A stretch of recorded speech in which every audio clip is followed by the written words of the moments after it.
Bienvenido y bienvenida a Filosofía Resumida. Estás en el episodio número 8, Sócrates. Como ya sabéis, tenéis la transcripción del episodio en el link que dejaré y en mi página web, que la tenéis en la descripción de este canal. Y ahora sí que sí, comenzamos con el episodio. Como podéis ver, me he vuelto a mover hacia atrás en la línea temporal, pero este episodio ha surgido un poco de imprevisto, ya que una persona me comentó que si podía hacer un episodio completo de Sócrates, y por supuesto le dije que sí. Así que le damos una patada a la línea temporal y regresamos a lo que es la antigua Grecia durante este episodio. Ya de paso me gustaría decir que si tenéis ganas de algún autor en concreto o que hable sobre algún tema, me lo dejéis en los comentarios y con mucho gusto haré un episodio dedicado a ello. Y ahora vamos con Sócrates. Allá donde miro, siempre se comenta más sobre su filosofía de la mayéutica y la ética, cosas que también voy a comentar, pero hay una magnífica biografía bastante curiosa y que me gustaría también que la supierais para poder compartirla con vosotros. Sócrates nació el 470 a.C. y falleció el 399 a.C. Fue un gran filósofo en Atenas, y la pena es que este autor no escribió ni dejó escrito ninguna constancia de su filosofía. Todo lo que tenemos es gracias a sus discípulos y gente que ha escrito sobre él, ya porque le guste su filosofía o porque le conociera o porque tratarán también de ridiculizarlo, ya que hay varias obras de este tipo. Sócrates tuvo 3 hijos, vivió bien, muy bien, tuvo una vida muy buena, ya que su padre era de un buen poder adquisitivo, y cuando falleció le cedió todo el poder que tenía el padre, con lo que pudo tener una vida plena y contemplativa en la cual podía focalizarse en la filosofía. Básicamente, lo que se sabe de Sócrates es que era un gran divulgador y enseñaba en los espacios públicos. Se decía que a través de la persuasión y de su forma de poder dialogar a través de retóricas y preguntas, hacían que los sujetos que hablaban con ellos se pudieran cuestionar las cosas objetivas que les rodeaban acerca de la política y de la sociedad. Un dato muy curioso que la verdad creo que se comenta poco es que Sócrates fue un gran guerrero y estuvo en la guerra del Peloponeso contra Esparta. Dato curioso, ya que lo que defendía sobre la filosofía y sobre el bien es muy contradictorio con haber ido a esta guerra, llamada también como la guerra médica. Este periodo le pilló cuando él tenía 10 años. Y fíjate cómo desde pequeño tenía en su vida la guerra, un dato que posiblemente le marcará para su posterior filosofía sobre lo que era el bien y la virtud. Tal vez tuvo que vivir eso para precisamente hacer lo que hizo después. Para concluir con su biografía, como ya se sabe de sobra, murió a través de la cicuta por seguir su ideal de justicia. Pudo haber huido, y de hecho sabía que contaba con sus alumnos o discípulos para poder hacerlo, pero decidió quedarse porque si no estaría huyendo de sus ideales que tanto promulgaba, es decir, la idea de bien como justicia.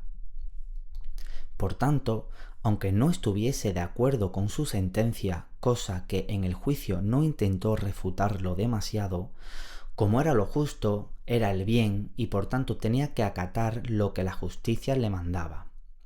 Como dato curioso, en el momento de su fallecimiento estaban los discípulos más importantes de él acompañándolo hasta el final. Las últimas palabras de Sócrates, según leemos en el Fedón de Platón, fueron las siguientes: «Oh Critón, le debemos un gallo a Asclepio, no te descuides». Lo que se conoce de Sócrates es que éste hacía filosofía a través del diálogo. Este diálogo lo hacía a través de un método que se conoce como mayéutica. Este tipo de método se usaba a través de interrogantes y de acorralar al ignorante para que de esta forma él mismo se diera cuenta de que no estaba en la posesión de la verdad o de todo conocimiento. Prácticamente de esta forma el propio ignorante se daba cuenta que lo era. El ignorante para Sócrates era muy importante, ya que creía que aquel que hacía un mal era por ignorancia, pues si tú tenías la virtud de poder saber qué es el bien y por lo tanto de saber y de tener ese conocimiento, no deberías de hacer el mal, y por lo tanto aquel que no actúe de forma justa o de forma mala o negativa era ignorante para Sócrates. Todo lo que sabemos de Sócrates es por sus discípulos, ya que según lo que escribían nos podemos hacer una idea de lo que realmente pensaba Platón acerca de la política, por ejemplo, la ética o el bien y el mal. Uno de los que más se puede recoger acerca del pensamiento de Sócrates es Platón, como ya he comentado. Se dice que Sócrates fue el precursor del intelectualismo moral. Lo explicaba de la siguiente manera. El cuerpo está dividido en dos partes, una material y otra no material. La salud del hombre iba ligada a la parte no material, pero no hay que entender esta parte como algo religioso, ya que nunca lo argumentó así. Esta salud, para que estuviese bien, era necesaria la virtud, es decir, el hacer correctamente las cosas, que eran únicamente a través del conocimiento. Esto es lo que comentábamos antes sobre aquel que hace el bien es porque tiene conocimiento de ello, si no ejercería el mal por desconocimiento. Pues bien, esto es muy importante y algo que me gusta mucho de la filosofía socrática. Cuando alguien está enfermo, no le pregunta a su familia qué le pasa para poder hacer una valoración de su estado, se le pregunta al médico. Si se quiere construir un edificio, no le preguntamos a nadie más que al arquitecto. Pues bien, ¿por qué cuando es acerca de la justicia o de la política, sí se le pregunta al pueblo? Argumentaba que también habría expertos que pudieran dar respuestas certeras acerca de la justicia, la política o el bien, y no dejarlo como se dejaba en manos del pueblo para su decisión. Las personas que podían dar respuesta a lo que era justo eran aquellas personas que sabían en qué consistía algo y sobre todo la justicia. Por ejemplo, no es lo mismo saber hacer belleza, que sería un saber hacer, a aquellas personas que saben en qué consiste la belleza. Es muy diferente. Este intelectualismo moral hoy en día no se puede dar y seguramente en aquel momento tampoco, aunque Sócrates estuviese convencido de ello.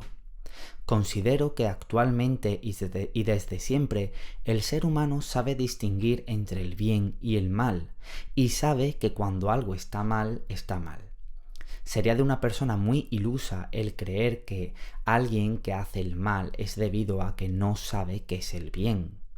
Si eso fuese así, la culpabilidad por tanto de algo que hace el mal o de alguien que hace el mal sería nula y por tanto en vez de imponerle un castigo se le tendría que imponer una educación moral y sabemos que esto hoy en día no ocurre de este modo.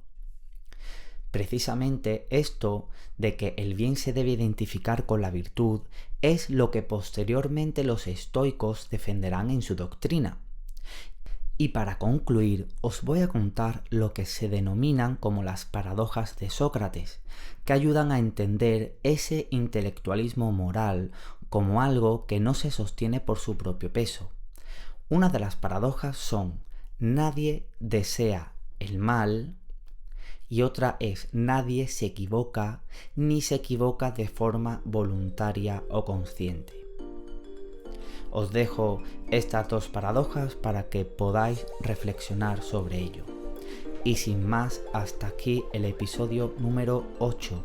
Yo soy Ernesto Guerrero y nos vemos en el próximo episodio.